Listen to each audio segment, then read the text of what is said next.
નમસ્તે મિત્રો, smart teaching Ajay YouTube ચેનલમાં બધાનું હાર્દિક સ્વાગત કરું છું. મિત્રો, આજે ગુજરાત વીજળી વિભાગ ભરતી 2025 આવી ગઈ છે. મિત્રો, આમાં વાત કરીએ તો MGVCL, DGVCL, UGVCL, PGVCL અને GETCO પર મોટી ભરતી આવી ગઈ છે. મિત્રો, આમાં પગારની જો વાત કરીએ તો મિત્રો તમને આમાં શરૂઆતથી ₹48,100 પગાર મળવા પાત્ર રહેશે. મિત્રો, લાયકાતની જો વાત કરીએ તો આ ભરતીમાં લાયકાત પદ પ્રમાણે અલગ અલગ માંગવામાં આવેલી છે. આ ભરતીમાં અરજી શરૂ થવાની તારીખ છે મિત્રો 30/8/2025 થી અરજી કરવાની શરૂઆત થઈ ગઈ છે. આ ભરતીમાં મિત્રો ઉંમર મર્યાદા, અરજી ફી, પસંદગી પ્રક્રિયા શું રાખવામાં આવેલી છે, જેની સંપૂર્ણ માહિતી આપણે આ વિડીયોમાં જોવાના છીએ. જો તમે આ ચેનલ પર નવા હોય તો આ ચેનલને સબસ્ક્રાઇબ કરી લેવાની છે અને વિડીયોના અંત સુધી તમારે જોડાઈ રહેવાનું છે. તો મિત્રો, વિડીયોની શરૂઆત કરીએ. જેમાં વાત કરીએ તો શું તમે GETCO વિદ્યુત સહાયક જુનિયર એન્જિનિયર શોધી રહ્યા છો તો Gujarat energy transmission corporation limited એટલે કે GETCO એ વિદ્યુત સહાયક એટલે કે જુનિયર એન્જિનિયર ઇલેક્ટ્રિકલ ભરતી 2025ની સત્તાવાર જાહેરાત કરેલી છે. આ ભરતી ઝુંબેશ ફક્ત બેન્ચમાર્ક ડિસેબિલિટી એટલે કે PWBD ધરાવતા વ્યક્તિઓ માટે સમર્પિત છે, જેમની પાસે ઓછામાં ઓછી 40% અપંગતા ધરાવે છે. જેમાં મિત્રો વાત કરીએ તો આ પસંદગી પ્રક્રિયા MGVCL, DGVCL, UGVCL, PGVCL અને GETCO વતી હાથ ધરવામાં આવી રહી છે, જે તેને ગુજરાતના વીજળી ટ્રાન્સમિશન અને વિતરણ ક્ષેત્રમાં એક કેન્દ્રીય ભરતી તક બનાવે છે. આ સૂચના સાથે લાયક ઉમેદવારો છેલ્લી તારીખ એટલે કે 19 સપ્ટેમ્બર 2025 પહેલા ઓનલાઈન અરજી કરીને પાવર ક્ષેત્રમાં સ્થિર સરકારી કારકિર્દી સુરક્ષિત કરી શકે છે. ત્યારબાદ મિત્રો વાત કરીએ તો સંગઠન તો Gujarat energy transmission corporation limited, પોસ્ટનું નામ તો વિદ્યુત સહાયક, ત્યારબાદ નોકરીની શ્રેણી તો ગુજરાત સરકારની નોકરી, ત્યારબાદ લાયકાતની મિત્રો વાત કરીએ તો તમારી પાસે PWBD ઉમેદવારો જે હોય છે એ 40% અપંગતા જે ધરાવતા હોય તે આમાં અરજી કરી શકે છે. ત્યારબાદ મિત્રો ખાલી જગ્યાની મિત્રો વાત કરીએ તો આ જાહેરાતમાં વિદ્યુત સહાયક એટલે કે જુનિયર એન્જિનિયર ઇલેક્ટ્રિકલની 101 જગ્યા માટે ભરતીની જાહેરાત કરવામાં આવેલી છે.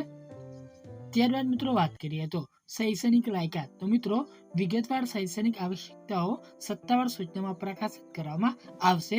જો કે સામાન્ય રીતે જુનિયર એન્જિનિયર ઇલેક્ટ્રિકલ પોસ્ટ માટે ઉમેદવારો પાસે નીચેની પદો હોવી જરૂરી છે, જેમાં માન્ય યુનિવર્સિટીમાંથી ઇલેક્ટ્રિકલ એન્જિનિયરિંગ અથવા ઇલેક્ટ્રિકલ અને ઇલેક્ટ્રોનિક્સ એન્જિનિયરિંગમાં BE અથવા BTechની ડિગ્રી તમારી પાસે હોવી જોઈએ.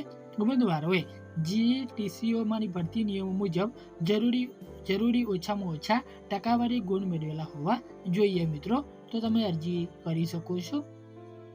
ત્યારબાદ મિત્રો આપણે વય મર્યાદાની વાત કરીએ તો આમાં ગુજરાત સરકારના ધોરણો મુજબ દિવ્યાંગ ઉમેદવારો એટલે કે SC, ST અને OBC શ્રેણીઓ અને મહિલા ઉમેદવારો માટે છૂટછાટના નિયમો પર લાગુ પડશે, જે બધી છૂટછાટો પછી જાહેરાત પ્રકાશિત થયાની તારીખે મહત્તમ વય મર્યાદા તમારી 45 વર્ષની હોવી જોઈએ મિત્રો.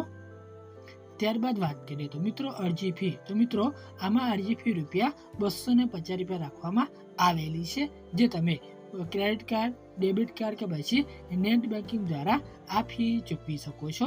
જે ફી છે મિત્રો એ તમને રિફંડ મળવા પાત્ર નથી. ત્યારબાદ વાત કરીએ તો મિત્રો પગાર ધોરણ તો પહેલા વર્ષે નિશ્ચિત મહેતાણું તમને 48,100 તમને મળવા પાત્ર રહેશે. ત્યારબાદ નિશ્ચિત મહેતાણું બીજા વર્ષે તમને 5,700 તમને પગાર મળવા પાત્ર રહેશે. શરૂઆતના તાલીમ સમયગાળા દરમિયાન તમને નિશ્ચિત પગાર મળવા પાત્ર રહેશે. ત્યારબાદ તાલીમ પ્રોબેશન સમયગાળો પૂર્ણ કર્યા પછી સરકારી નિયમો મુજબ નિયમિત પગાર ધોરણ તમને મિત્રો મળવા પાત્ર રહેશે. તેમની સાથે સાથે તમને તબીબી સુવિધાઓ, પેન્શન અને નોકરીની સુરક્ષા સહિતના વધારાના લાભો તમને મળવા પાત્ર રહેશે.